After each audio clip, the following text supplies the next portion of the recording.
County deputies say a man killed his entire family before taking his own life. Good afternoon. I'm Justin Mormouth. Deputies say the suspect, Henry Ramon Brown, stabbed and ran over his wife at a Chili's last night before he murdered his 1- and 4-year-old children along I-4. News 6 has team coverage on this tragedy. We start with News 6 reporter Nadine Llanes live at the Chili's where this all started. Nadine.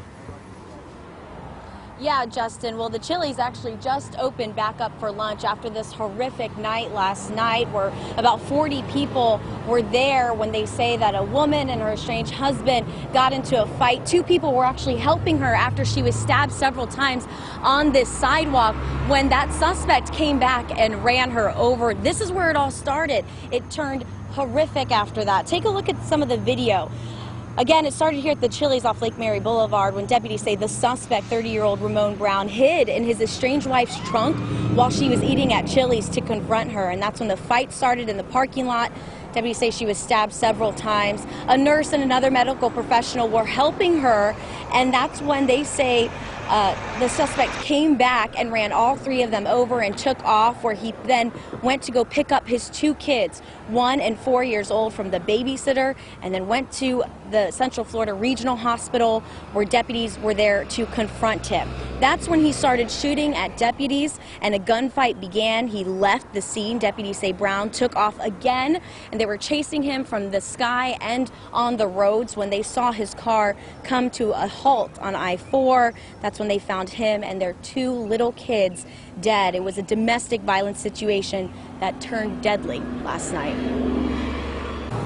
So the information was, as we backtrack, we found out later that this was a marriage that had gone wrong somewhere in December of last year. There was a domestic battery that was reported in the Altamont Springs jurisdiction. Ultimately, an injunction was filed by Ms. Brown. Injunction was issued in January of this year, and the relationship was rocky ever since.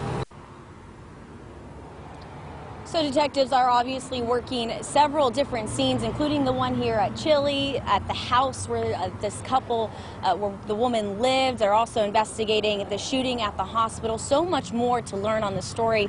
We will keep working on that and bring you the latest today on News 6 at 4. Justin. Nadine, thanks. We'll see you then. Our team coverage continues this noon with News 6 reporter Mark Lehman. He joins us now from the apartment complex where the family lives and talk to neighbors about the senseless tragedy.